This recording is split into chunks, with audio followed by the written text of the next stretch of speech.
సిద్దిపేట జిల్లా నంగునూరు మండలం నర్మెట్టలో నిర్మించిన ఆయిల్ ఫెడ్ ఆయిల్ ఫామ్ ఫ్యాక్టరీని రాష్ట్ర వ్యవసాయ మార్కెటింగ్ శాఖ మంత్రి తుమ్మల నాగేశ్వరరావు, రాష్ట్ర ఆయిల్ ఫెడ్ చైర్మన్ జంగా రాఘవరెడ్డితో కలిసి సందర్శించారు. ఈ సందర్భంగా ఫ్యాక్టరీ పనుల పురోగతిని పరిశీలించారు.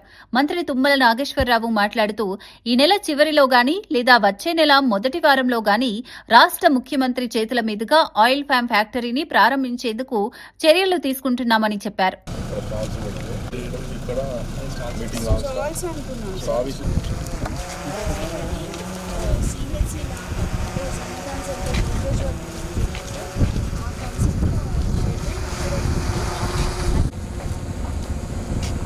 మీరేమో తీయలేదు.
నిన్నెవరా వచ్చి పని చేయి నిన్నెవరా నీవరే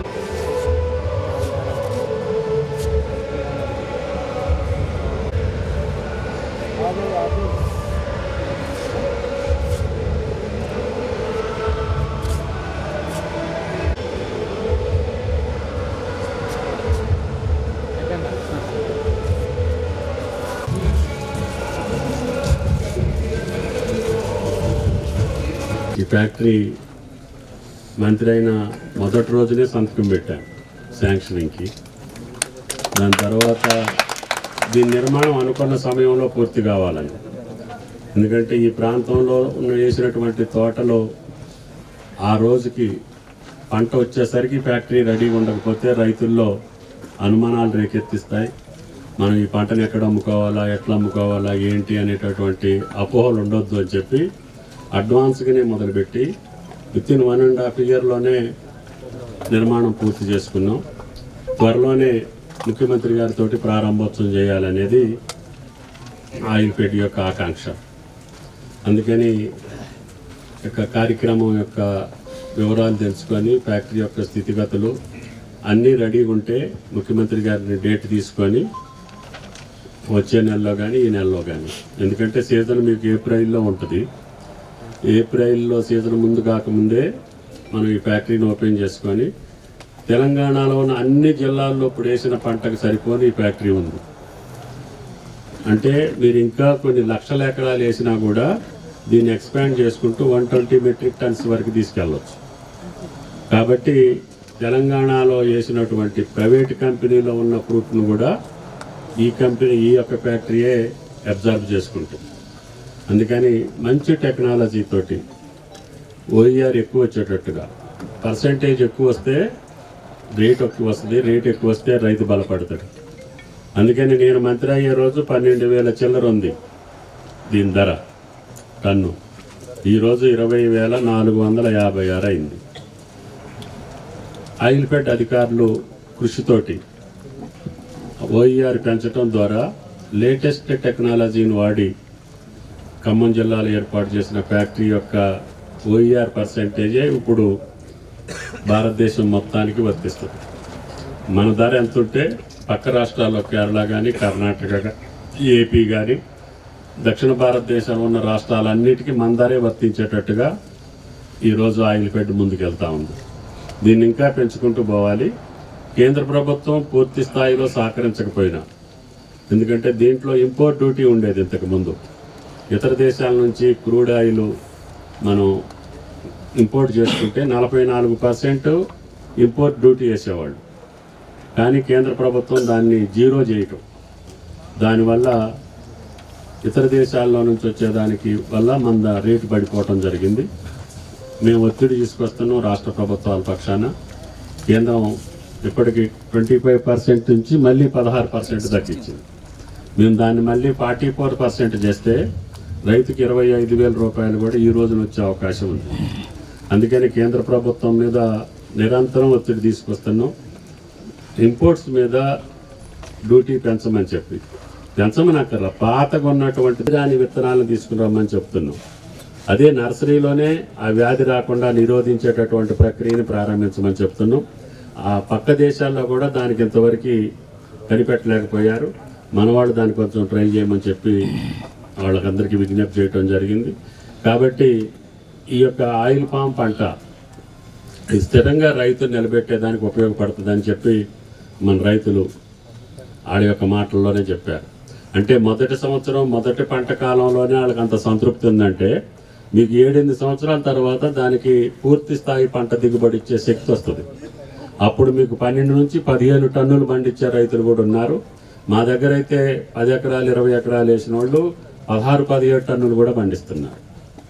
కాబట్టి యావరేజ్న మనం 12 నుంచి 15 టన్నులు పండించేదానికి మనం ఏర్పాట్లు చేస్తే ఆ రైతు స్థిరంగా నిలబడి ఏ రకమైనటువంటి బాధరాబందీ లేకుండా వ్యవసాయం చేసుకునే అవకాశం ఉంది.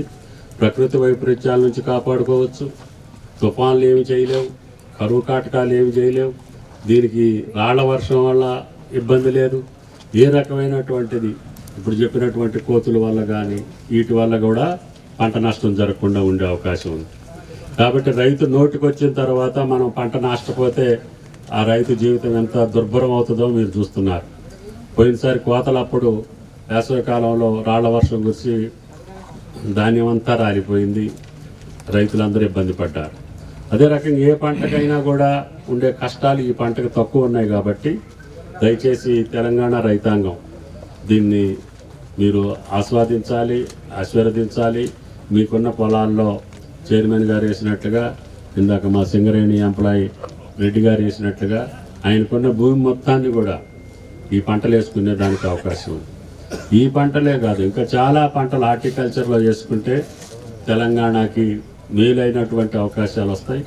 కాబట్టి మీ అందరికీ విజ్ఞప్తి, ఈ ఫ్యాక్టరీ ఓపెనింగ్ యొక్క కార్యక్రమాలు పరిశీలించడానికి వచ్చిన మాకు మీరు ఇచ్చినటువంటి స్వాగతానికి ధన్యవాదాలు తెలియజేస్తూ, అధికారులు కూడా పూర్తి స్థాయిలో చిన్న చిన్న పనులన్నింటినీ కూడా పూర్తి చేసి ప్రభుత్వానికి తెలియజేస్తే వెంటనే ముఖ్యమంత్రి గారు సమయం తీసుకొని ఇక్కడ ఒక 3 రోజులు రైతు మేళా ఏర్పాటు చేసి మోడర్న్ టెక్నాలజీ తోటి పాటు, ఎక్విప్మెంట్ తోటి పాటు, ఫామ్ మెకనైజేషన్ తోటి పాటు ఇదే గ్రౌండ్లో రైతులందరినీ పిలిచి ఈ 4-5 జిల్లాల యొక్క రైతుల్ని పిలిచి వాళ్ళకి ఫామ్ మెకనైజేషన్ పరిచయంతో పాటు వ్యవసాయ పద్ధతులను వివరించడానికి శాస్త్రవేత్తల్ని, ఆధారిత రైతుల్ని ఇక్కడే పెట్టి 3 రోజులు ఒక రైతు మేళాన్ని కూడా ఇక్కడే ఏర్పాటు చేయాలని చెప్పి అధికారులకు చెప్పడం జరిగింది. దానికి తగ్గ ఏర్పాట్లు చేసుకొని రాబోయే ఈ నెలాఖరికి కానీ వచ్చే నెల మొదటి 2 వారాల్లో ఈ కార్యక్రమం ఉంటుంది. ముఖ్యమంత్రి గారి డేట్ తీసుకొని మీకు తెలియపరచడం జరుగుద్ది. కాబట్టి రైతులందరూ ఈ పంటని మీరు ఆశీర్వదించాలి. మీరు కూడా ఈ పంటనేసి స్థిరంగా నిలబడాలనేది రాష్ట్ర ప్రభుత్వం యొక్క కోరిక. కాబట్టి దయచేసి ఈ కార్యక్రమానికి ఇచ్చేసిన పత్రికా విలేకరులకి ప్రత్యేక ధన్యవాదాలు తెలియజేస్తూ అందరికీ నమస్కారం. Thank you.